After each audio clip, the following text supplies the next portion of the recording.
Good afternoon, everyone. My name is Chris Sains, and I'm the director of the Queensland Art Gallery, Gallery of Modern Art in Brisbane. Together with Professor Byrne, director of Griffith Asia Institute, it's my great pleasure to welcome you to this Perspectives Asia webinar. I want first to respectfully acknowledge the traditional custodians of the land on which we all meet tonight, right across the widest reaches of this virtual platform. In the spirit of reconciliation, and in acknowledgement of National Reconciliation Week, I recognise the continuing contribution of Aboriginal and Torres Strait Islanders to our shared creative community. For 16 years, the Griffith Asia Institute at Griffith University and the Gallery's Australian Centre for Asia Pacific Art have staged this series of public seminars to explore issues of contemporary culture, politics and society in our region. Tonight, it's my great pleasure to welcome you to the first ever virtual Perspectives Asia. Thank you for joining us. The series has been privileged to co-host a diverse range of speakers on various topics that look at Australia's relationship with its Asian neighbours. We're already in the planning stages for our second virtual Perspectives Asia event in June, and details will be sent out shortly. Tonight's discussion could hardly be more important or more timely, touching as it does on a long-standing issue for Australia that has been further exacerbated in recent months by the impacts of the COVID-19 pandemic. This evening, Professor David Walker, AM, will begin by outlining the key themes of his book, Stranded Nation, White Australia in an Asian Region. This will set the scene for what I think will be a very lively discussion around how our past continues to fuel anxiety and even racism today. Professor Walker is an historian and emeritus professor at Deakin University and a leading authority in the study of Australian perceptions of Asia. He has written extensively on Australian social and cultural history, including in An Anxious Nation, Australia and the Rise of Asia, 1850 to 1939. He is an honorary professorial fellow in the Asia Institute, University of Melbourne, and was the inaugural BHP Bilton Professor in Australian Studies at Peking University. Following Professor Walker, Professor Jing Han will share her thoughts on modern Australia's anxiety and subtitling department. She is a leading expert in subtitling, intercultural communications, and translating Chinese culture. Over more than 20 years, she's been individually credited for the English versions of over 200 major Chinese films and documentaries broadcast on SBS channels, as well as translating for the hit Chinese dating show, If You Are the One. We'll finish tonight with the Q&A with both speakers, moderated by Byrne, Director of the Griffith Asia Institute. You'll be able to join us by sharing your questions via the Q&A function, which you can find at the bottom of your screen. And you can submit questions at any time during the event. So thank you, and thank you again for joining us. And please now, would you join me in welcoming Professor David Walker. Thank you very much, Chris, and thank you, co-hosts. Before turning to Stranded Nation, I'll say a little bit about Anxious Nation, which, as you have just heard, covers Australian responses to the rise of Asia from the mid-19th century down to the 1930s. Anxious Nation has two major themes running through it. One of them is the idea of invasive Asia, by which I mean a spectrum of responses to Asia. At one end, there's very clearly a military invasive concern about loss of territory and the collapse or the takeover of white Australia, which is, of course, very bad news. And there was a lot of invasion-related writing in from the 1880s onwards, and I think it played into debates around federation as well. But I also, at the other end of the spectrum, there's a rather more diffuse and abstract set of concerns about and interest in what this rising Asia might mean. So sitting alongside a narrative about threatening Asia are a set of interests in rising Asia, fascination with rising Asia, particularly with Japan and Japanese art and crafts and so on. So a belief that there are new worlds opening.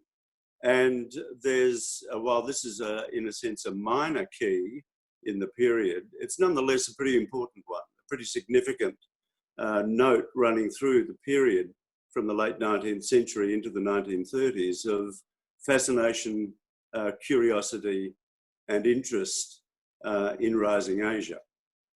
So let's leap down to the 1930s. In the 1930s, a number of leading figures in Australia, including Robert Menzies, wanted Australia to play a more significant role in the Asia-Pacific region, in some ways to rehabilitate the idea of Australia and its proximity to Asia. And Menzies was among those who were proposing that Australia play a leadership role in the Pacific alongside Britain. So there was the British Imperial Project in Southeast Asia. Australia would join Britain in fulfilling those important tasks. It gave Australia a seat at the big table, which Australia wanted, and created a worthwhile kind of role for Australia, as I say, a kind of leadership role in the Southeast Asian region. Okay, leap forward again, please. Leap forward to the late 1940s. This time, Asian decolonisation is in full swing. The Dutch have been pushed out of Indonesia. The British have been pushed out of India and Burma. The Americans have left the Philippines, and Asian decolonisation is gathering immense momentum throughout the region. So Australia, this country that imagined itself playing a leadership role in the 1930s, now finds itself as a rather odd white outpost of the British Empire in an increasingly vocal and Asian world.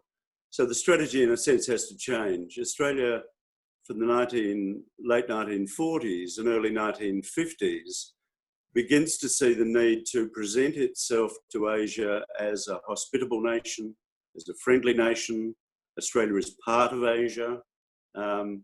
There's a notion that we try to present the view to Asia that we are a people without racial prejudice. We only, we love and admire the region. We don't love and admire the region quite enough to want them to come in as immigrants. So the balancing act is to sell an idea of hospitality, to sell an idea of friendliness, to sell an idea of being part of the region, while at the same time maintaining an exclusionary immigration policy, an impossibly difficult juggling act through the 1950s and 1960s. Now, one of the other things that's taking place at this time in the early 1950s is that Australians are beginning to see, for the first time, increasing numbers of Asian visitors. They're coming into Australia as Colombo Plan students. They're coming into Australia as Asian visitors in an Asian visitors program sponsored by the federal government. And again, people are seeing multilingual people, capable people, articulate people, and often charming people who had earlier been represented in those one and two dimensional threat narratives before the Second World War. So Australians are actually meeting the people that their policies sought to exclude. And they were finding that they were, as I say, quite capable, articulate and talented people. And the argument then came about, well, why are we keeping them out of our country? And the third section of Stranded Nation examines the role, which I think historians have underestimated, the role that Asian visitors played in persuading Australians or showing Australians that the people that they had previously treated rather badly or looked upon as inferior were actually very, very capable and worthwhile people. And in a sense, it was the Asian voices and the Asian presence that increasingly undermined the rationale for White Australia. Why were these people being kept out when many of them were so capable and so capable of making a contribution to Australian society? So the argument, I think, is that the Asian presence, even at that stage, was making a significant impact on Australian policy and Australian self-understanding. Now, coming and finally to the idea of stranded nation, in the 1930s, there was Australia seeing itself as 98% British, very attached to the British project. By the late 1960s and 70s, Britain has made it very clear that it's moving towards Europe. Britain joins the European community in 1973. And in some sections of Australian society, this is a source of tremendous loss and grief that the British connection is withering away and diminishing. At the same time that Asia is advancing with the ever-increasing rapidity and speed. And while there's been some recognition of Australia's advancing Asian future, and I'll end on this note, I don't think that Australia was politically or culturally or educationally prepared for the Asian future, which was advancing so rapidly from the 1970s onwards. So I'll leave my comments there, and we can take up some of those issues later if we so desire. Thank you. Thanks so much, David. Really fantastic to have you here.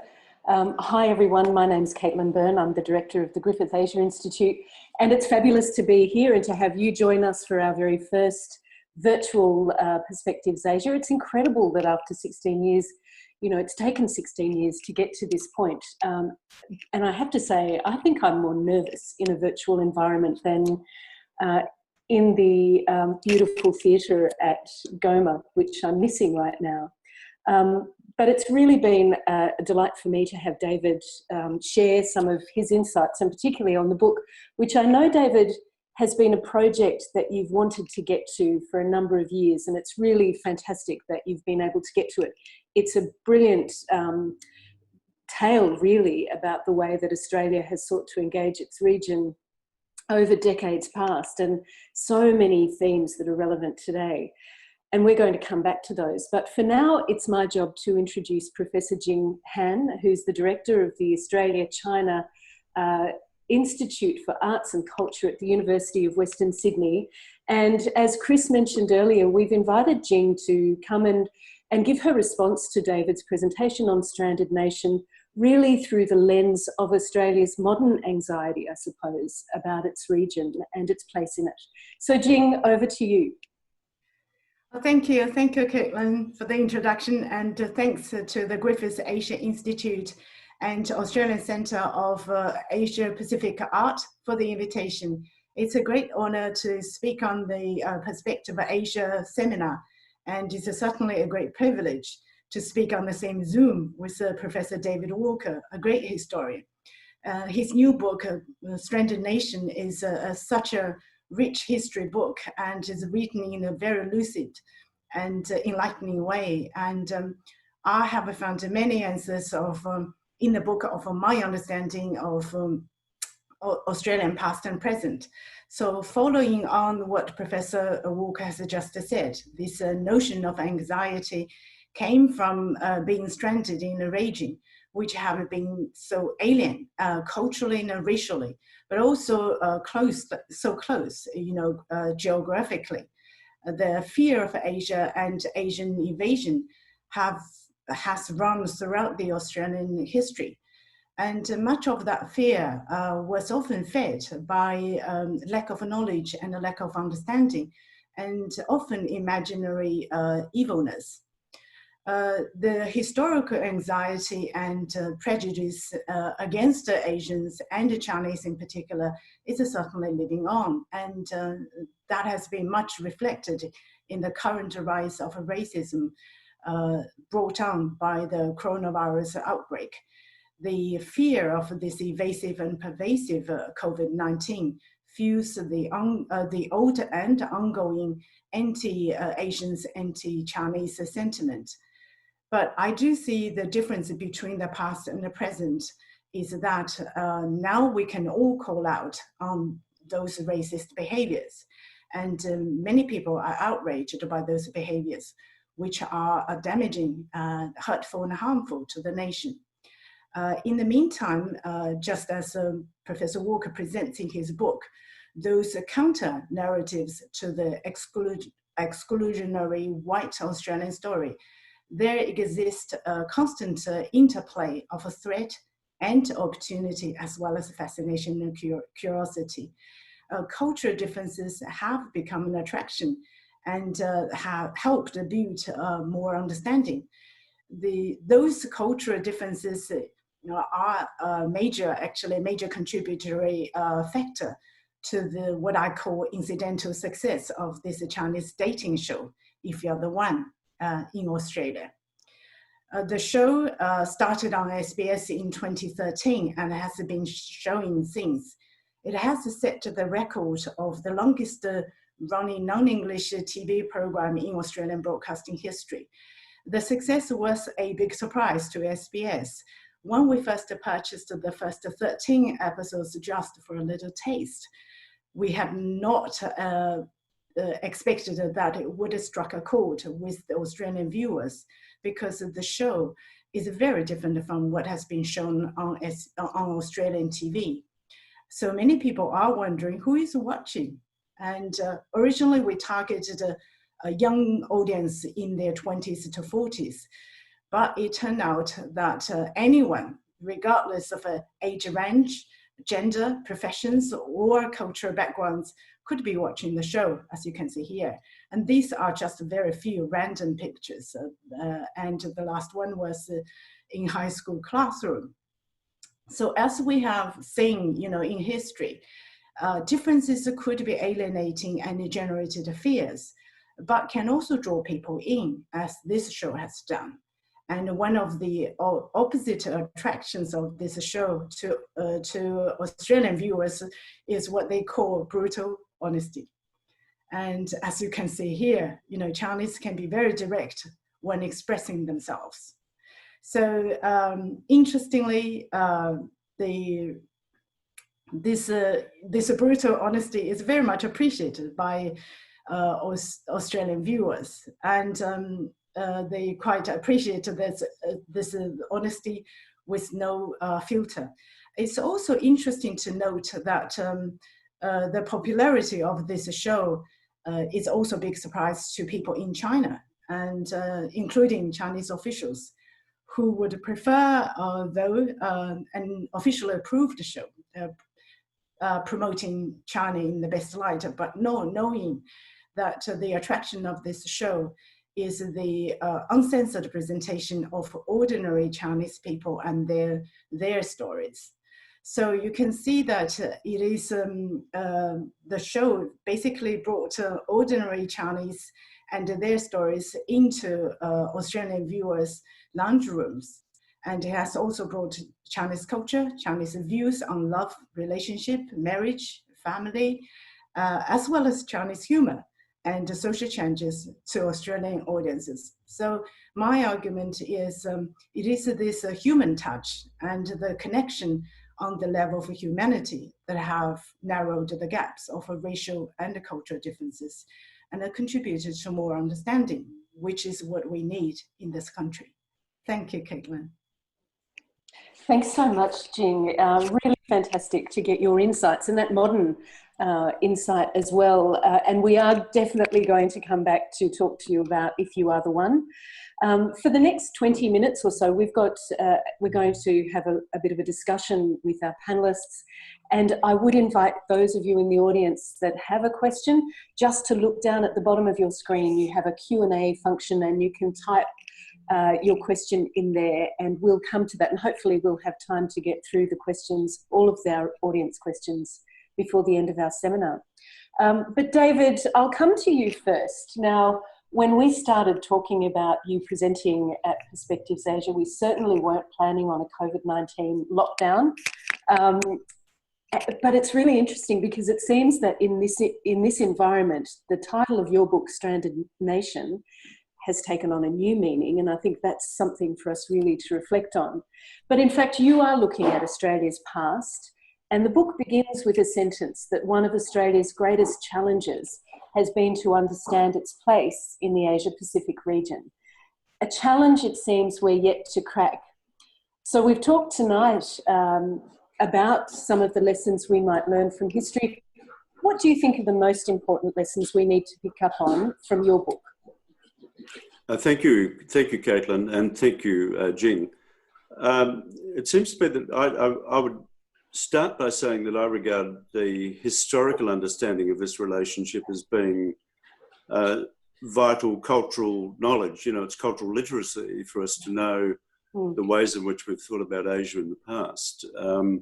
And without that knowledge, we just don't understand the language that we're currently using, or the ways in which that language, where that language has come from. But I think and it's a lot older, it's a longer story than we commonly imagine. So often we think of Asia literacy as something, the term came up in 1988, was introduced in 1988 at the bicentenary.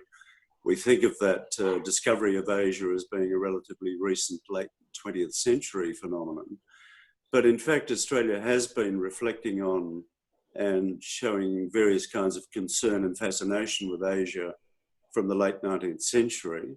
So I really do suggest that we need to know that history rather better than we do.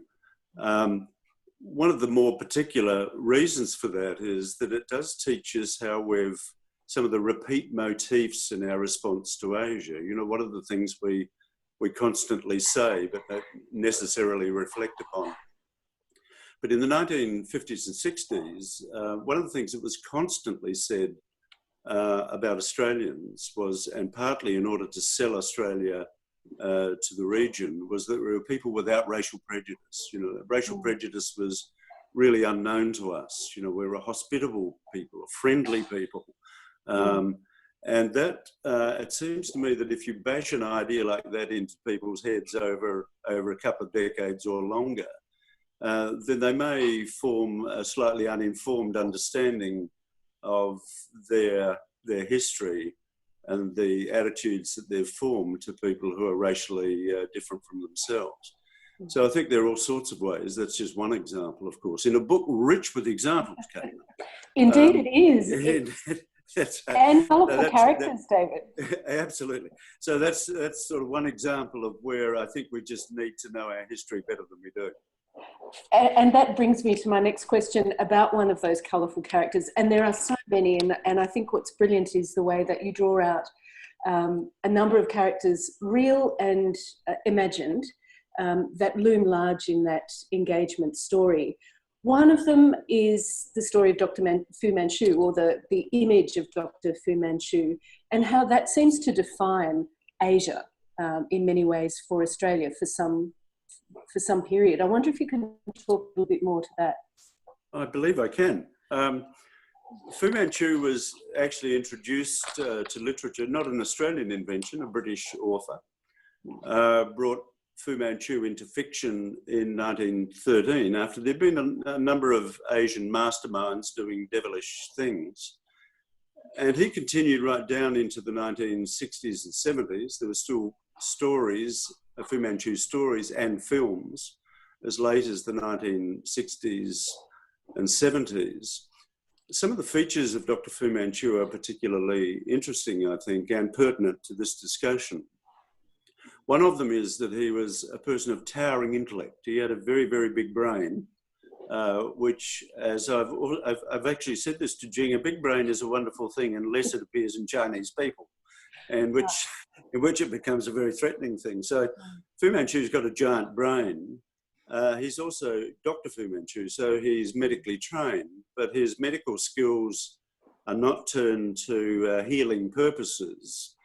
He's effectively a bioterrorist who uses his knowledge to advance his own cause, which is world domination. So some of these themes, it seems to me, have a rather powerful and unnerving resonance into the present. But there's this sense of menace around him, a sense of implacable will, and a capacity, given that tremendous intellect of his and that mighty brain, a capacity not only to plan things, but to carry those plans through in a way that ordinary mortals cannot possibly do. And I notice he reappears in the books and is referenced at different time frames, including when Australia, time to take the portrait of Dr. Fu Manchu down, when Australia establishes diplomatic relations with China, but also re-emerges in some of the commentary around the visit of Indonesia's first foreign minister to Australia in 1959. So it's interesting to see how he appears and reappears through that narrative. Yes. But I might now come to you, Jing, because one of the themes that David talks about, of course, is the visibility of Asians in Australia, particularly through the Colombo Plan, and this idea that being exposed to people, that there's nothing better than people-to-people connections for breaking down barriers and removing stereotypes and demystifying cultures in many ways. And you talk about this theme in Australia's experience of If You Are One. So I wonder if you can talk a little bit more to that. You've talked about the brutal honesty. How do you think this show might have shifted Australian attitudes towards understanding Chinese culture and people? Yeah, I mean, Professor walks through the book, because the book's very interesting. Is quoted so many examples, and real examples from history. And if you read all those examples, you do feel like, they have happened in real life. And it, to me, and following on what David says, it's like other narratives that often been not mentioned in history books is connection and engagement. So it is really engagement of this show that drives the success. And the engagement also is quite surprising in many ways, because, as I said, I call this a show as an incidental success, because by assumption, we thought that it would not be interesting to Australian viewers, because culturally, Chinese culture is very different from, Australian culture or Western culture. And so it's actually, to everyone's a surprise. I mean, like this is a typical one. The comment from Australian viewers are saying that why they found it so interesting. It's also resonate. They relate to that. There's love, relationship, dating, family. They are human or humanity, or issues, things that we all care about. No matter who you are, no matter what race you are. So there is a relationship there, but people can relate and can resonate with, but also the differences that they can see. Chinese's view on relationship is very different from the Australian views, and there's opposite attractions apart from the brutal honesty. There are other things, for example. For Chinese, they often ask, questions like, when they meet or when they date, do you mind living with the in-laws? Then Australian viewers, I don't even live with my parents, let alone in-laws, and is that a question at all? And but that shows a part of the culture, So in Chinese culture, the family, extended family are quite important. So, and also kind of a marriage is complicated is because it doesn't involve two people as in Australia, as long as we two like each other, that's all settles. Not in China. So they often say, not only we like each other, our family, our parents need to like each other, our brother and sister need to like each other. So it's a quite complex things, but then they are all human things. So I think it's this engagement, and this they can see the human stories, which actually Australian viewers have found very interesting. Again, this once you understand each other a bit more, you feel less alien, and you feel less likely to prejudiced against. Which is important right now, I guess, and as we've seen over the last few months, the Australia-China relationship has really spiraled to a fairly low ebb, and in particular we've seen the rhetoric used in a much more bellicose way, not to mention the kind of economic threats that we've seen and trade restrictions that have come into place. So what are ordinary Australians to make of what's been dubbed this new wolf warrior style of diplomacy, and how can we respond to it? Are there things that we can learn from the past? And David, I might come to you first. Yeah, sure.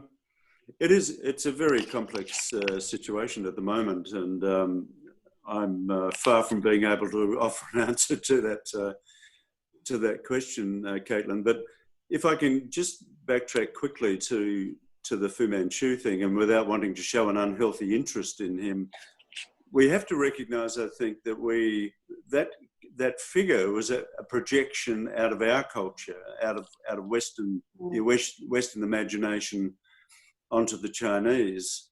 So I think one of the things we need to examine when we're talking about wolf warriors, or we're talking about China as a bullying power, or any of the other characterizations we might use, we need to know often that we've been very heavily invested in the business of projecting images onto Asia generally and onto China.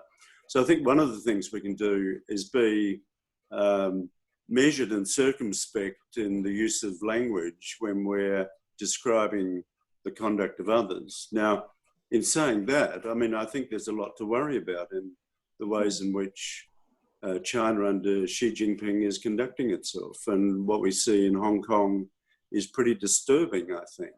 But equally, what we see coming out of America and the willingness to blame China and the accusatory language around China's failures in the COVID business, and there were failures, but to, in a sense, rein back our language. And I think actually David Littleproud and Simon Birmingham were both, through the trade dispute, quite circumspect in the use of language. They were not talking trade war. They were trying to create an impression that these things could be resolved, and it was their intention and purpose to do so. And I think that was the right note to strike. And Jing, you know, does this come back to a kind of brutal honesty that we're just not used to ourselves? Is there a reflection here of that? I think it definitely has a lot to do with language and misunderstanding of language. And language is just such a tricky, because I do translation. I know how tricky and intriguing and complexity translation can be. I mean, no language can be translated without being twisted in one way or the other, intentionally or not intentionally. And I think that's one aspect. The other thing, you know, like there are a lot of politics obviously involved, you know, political relations and bilateral relations involves a lot of political issues. I just want to be brought a bit on the human side, you know, like I'm not a politician, I don't really understand how they do things, but I try to look at it from the perspective of human perspective. For example, and when I was in China, this is a very simple example is, when I was in China, there is a department called 宣传部 propaganda. So I had never known that propaganda was a bad word, you know. So, and then for many years, actually in China, they call those departments like a propaganda departments and minister for propaganda.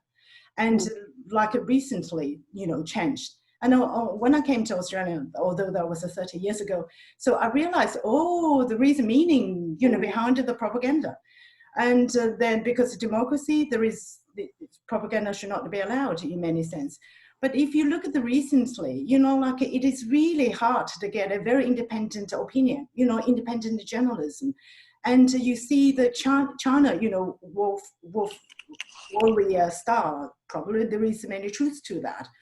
But also it's very hard to get, you know, you see propaganda from America and from Australian media as well, you know, very skewed, angled reporting, which I found really discouraging in many ways, because we really need some independent, more objective reporting that will help people understand the situation. But on the other hand, I'm quite optimistic is in the way you can see in history, and there are up and downs in this bilateral relationship on the political or diplomatic levels. But we, cruised through. And I think in the end, it is a people-to-people understanding, the more cultural understanding. People won't be too concerned about those, trading wars or verbal fights or insults between countries. And it's interesting you mentioned media, and increasingly free and independent media outlets are also under pressure. So we've got a number of competing pressures at the moment. I'm going to come now to some of our audience questions. I can see them starting to build up, and it would be great to have an opportunity to get through them. And the first question comes from Mark Finane, who asks, I think, David, if you could say something about the development of Australian academic and professional engagement in Asia, or in Asian countries during the 50s and 60s, not least because this comes in the week when the National Library is reportedly contracting its long-standing collection of Asian materials. And I guess it's not just this week, but it's a long-standing decline in budget devoted towards maintaining its Asia collection as well.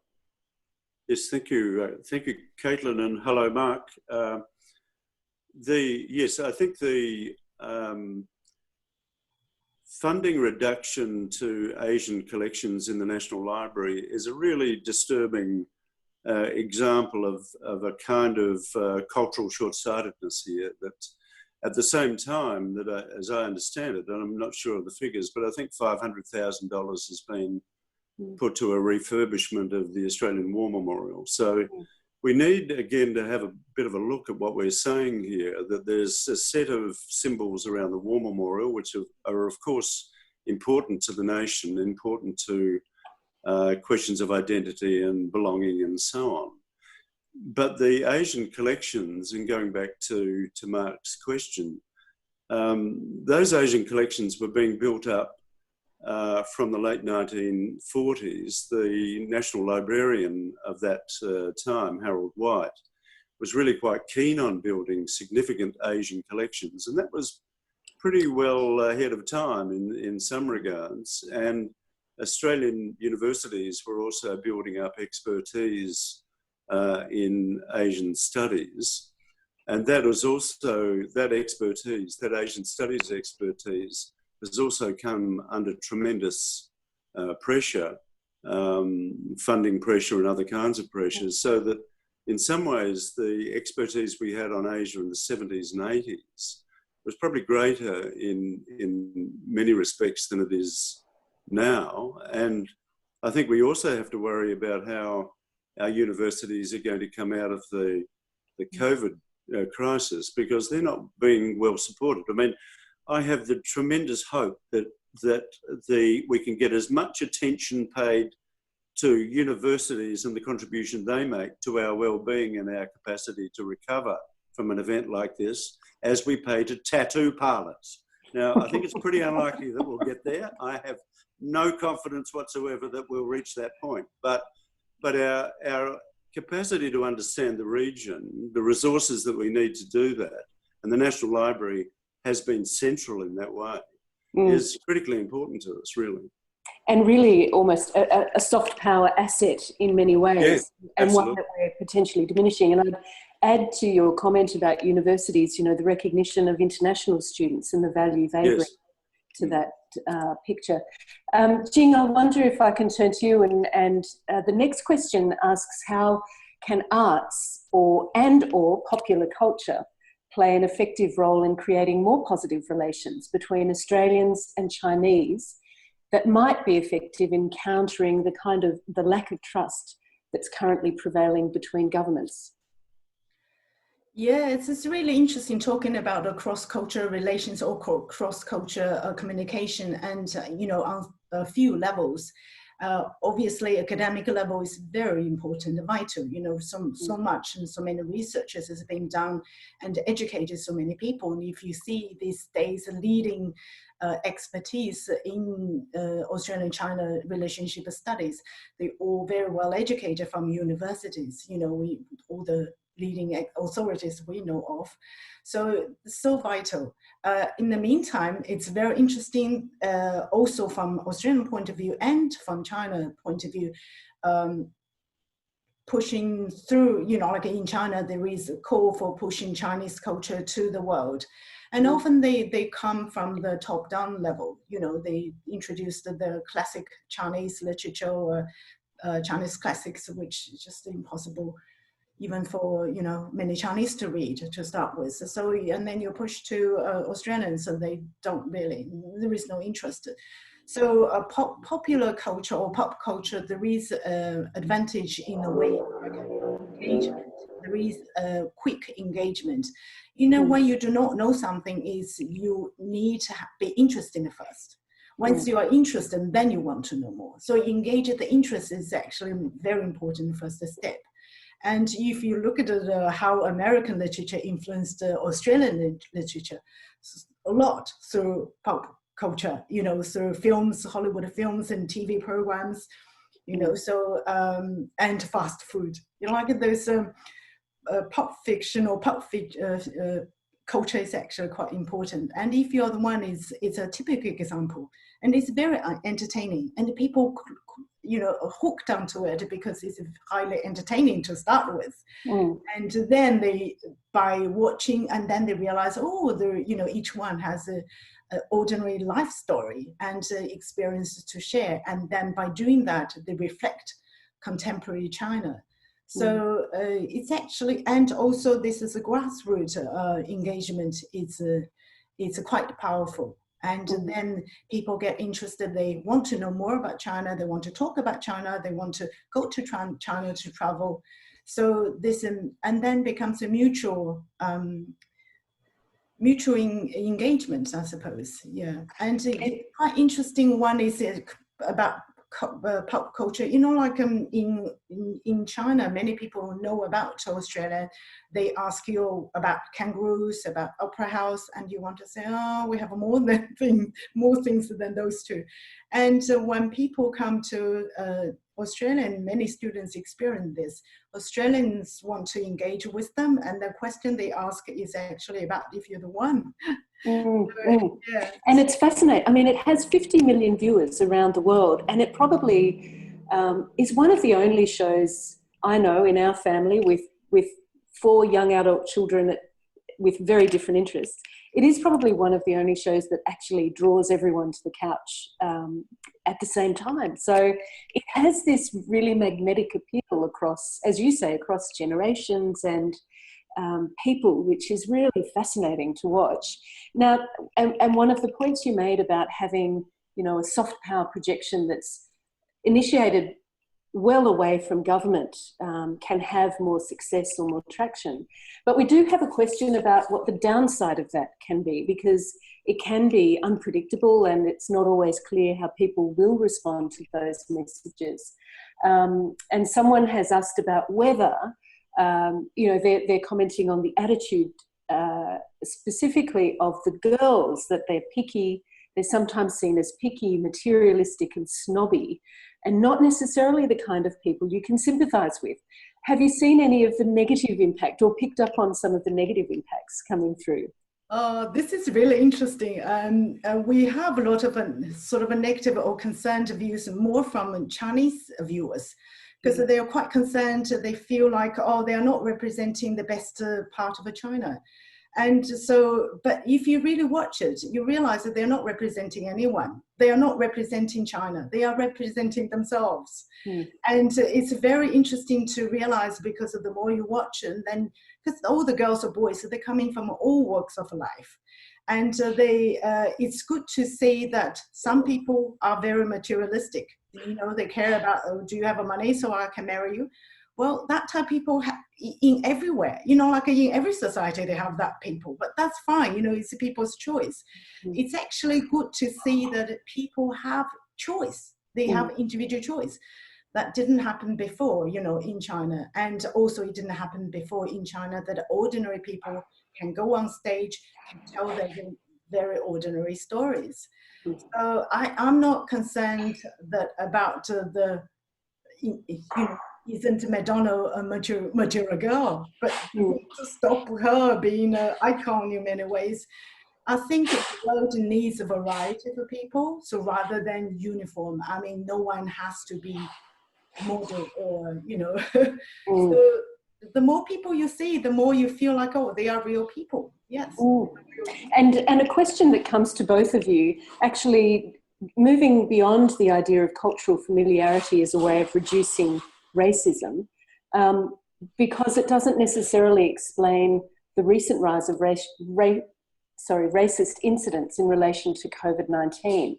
So what are your views on the importance of political and opinion leaders in discouraging, and some examples given here are Malcolm Fraser and Bob Hawke, or encouraging, and the examples here are Henry Parkes, Pauline Hanson, John Howard, racism, and the importance of this historically and currently in terms of the increase or decrease of racism over the last 160 years? It's a big question. David, would you like to tackle that one first? Oh yes, I've got several days free, so We'll just stay online. I'll start on that one. I think one of the things I'd say in relation to the Chinese is that they've often been linked to disease. So if you go back to the 19th century, a lot of the smallpox outbreaks of the 19th century were directly attributed to the Chinese, often wrongly. Leprosy similarly, and plague in the late 19th and early 20th century. So the Chinese became a very ready source of blame for the diseases that were afflicting Western societies at that time. And that also goes to a kind of deeper characterization of China as unclean and spreading disease, a source of disease. And of course, anyone who's been watching the COVID story unfold will recognize a lot of those tropes around disease. And some of them are, of course, a source of concern. Wet markets are a source of concern. So the point at which a kind of reality hits a mythologized understanding of another people, or a constructed or projected understanding of another people, is really an interesting point for historians to deliberate upon. But from my point of view, I think while we've also talked about Asia literacy, and I think that's important, I think we need to know more about ourselves. You know, we need to know a bit more about what we project onto the region, the ways in which a lot of these understandings of Asia don't necessarily have a lot to do with Asia itself, but they have a lot to do with what we project onto the region, what we imagine the region to be, and what the dangers that region allegedly poses to us may be. And even the messages we need to project into it. I'm thinking of the cheap books scheme under, was that Casey? Yes, it was Casey. And just, yes, you might want to explain a little bit about that. Yes, I'm very fond of the cheap books program, as was Richard Casey, our Minister for External Affairs in the 1950s. And he wanted a series of books that could be sent into the Asian region under the title of Cheap Books for Asia. And the purpose of those books was to tell the Australian story in a way that would fascinate and engage our neighbours, who were keen to hear that story, of course.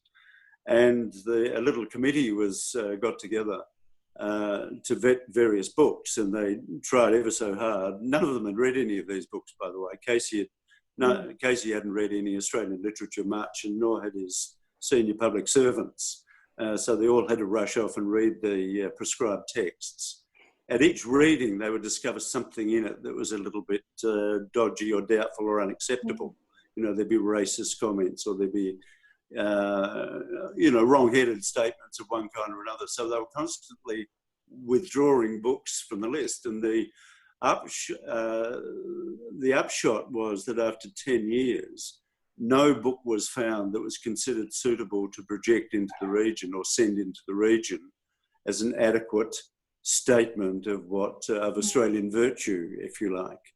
And one of the other arguments I make there, and I'll make it quickly, you'll be pleased to know, Caitlin, is that it seemed to me an interesting failure because Casey and his senior public servants were putting themselves into the mind of the Asian reader. So for the first time, they were actually reading Australian writing as if through an Asian lens. And what they kept discovering in that writing were all sorts of offensive and unpalatable statements, which as Australian readers, and the reviews of a lot of these books were very favourable, no one noticed it. It just wasn't noticeable. Put yourself into the eyes of the other, and suddenly all sorts of things are popping out at you, which you think, oh my God, we can't send that into the region. That would cause a riot. Really interesting, isn't it? Having that empathetic worldview that can shift the way you might actually look at those messages and projections. And Jing, I wondered if you had a comment on, that role that very visible political or celebrities may play in just addressing the racism that we're seeing, particularly in this COVID-19 era.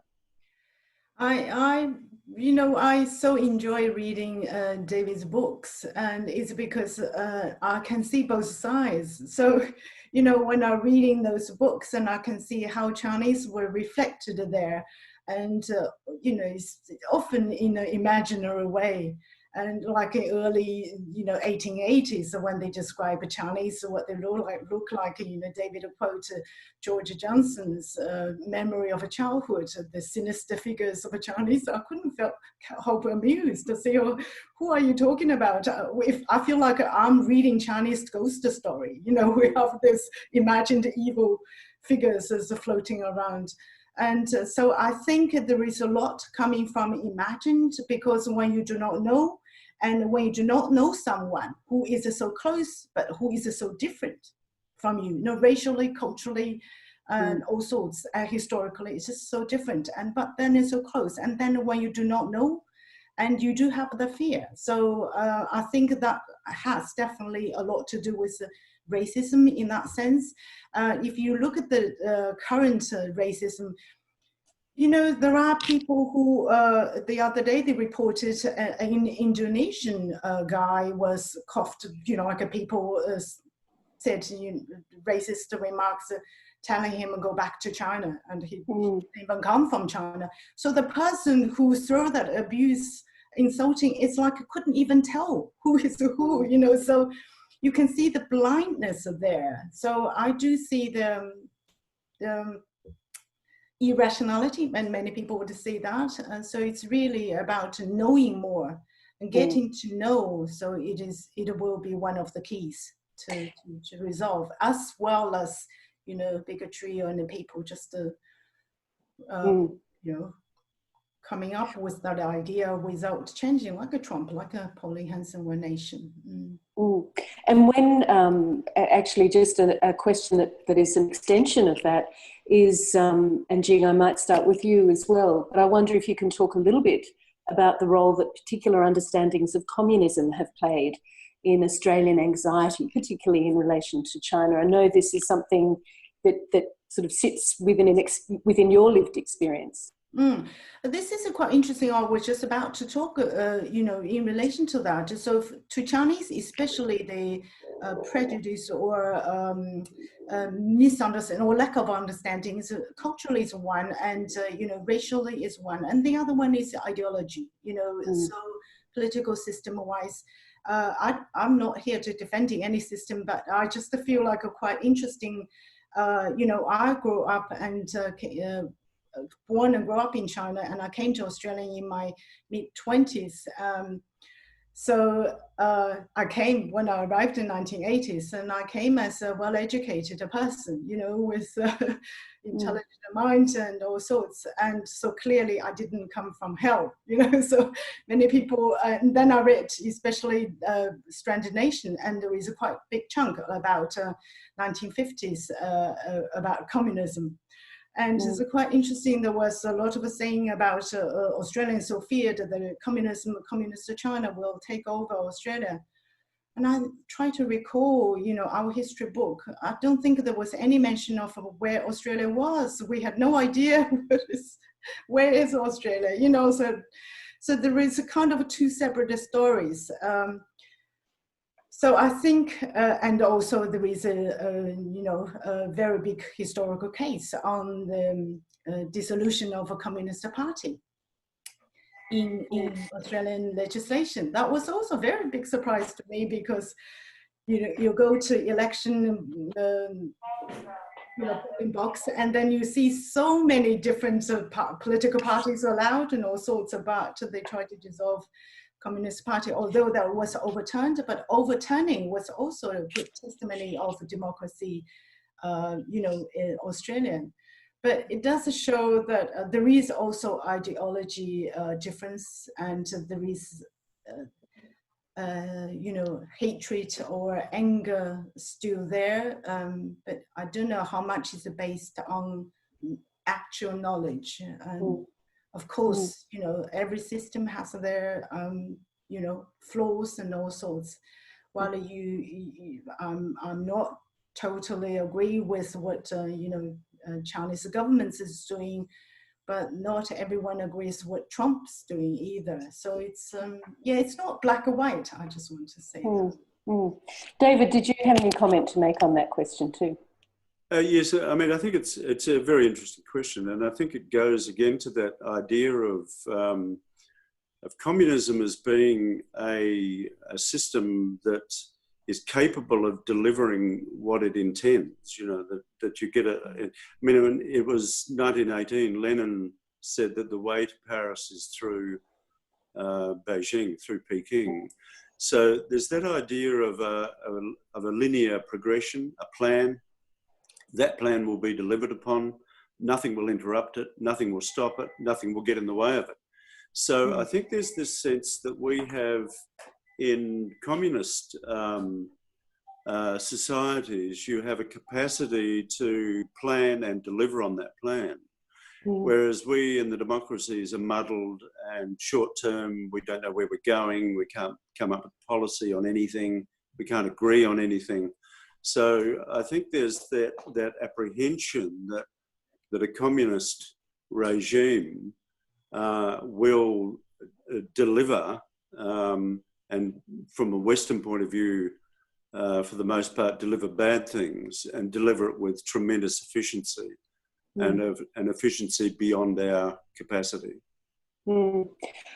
Well, look, we've actually come to our deadline for this evening's seminar. I wonder if I can squeeze in just one more quick question, and it is to you, David. So you talked when you began about first writing Anxious Nation and then moving into Stranded Nation. Is this a trilogy waiting for the third instalment? Well, I'm thinking of doing so. I mean, that was the original plan, and then one or two small things intervened, like legal blindness. So that I can assure you slows a writer down. That is not an asset if you're writing a large book. But with the wonderful assistance of my wife Karen, I now believe that it might be possible to get onto volume 3. So we are contemplating that. But actually, in the meantime, I'm writing a book with my Chinese translator, Li Yao. So please invite me back to talk about that. Oh, that sounds fabulous. And look, I'm a huge fan of Anxious Nation. Stranded Nation is, I've got it here, a fabulous read. And it's certainly a weighty read. And I know you and Karen are a dynamic duo when it comes to these projects. So we will look out for the third, and we'll invite you both back. It's been a real pleasure to have you, David, and you, Jing, joining us this evening in a great discussion. Thank you for your time. And we look forward to welcoming you up north when the borders open and we can do this in person. But I guess for now, it's time for me to close off and to say thank you to our audience. And I'm sorry, I know I didn't get through all the questions and that there are more. We could go on talking for a number of hours. We look forward to being able to work with our partners at the Gallery of Modern Art next month when we come back with our next Perspectives Asia series, and we hope that you'll be able to join us then.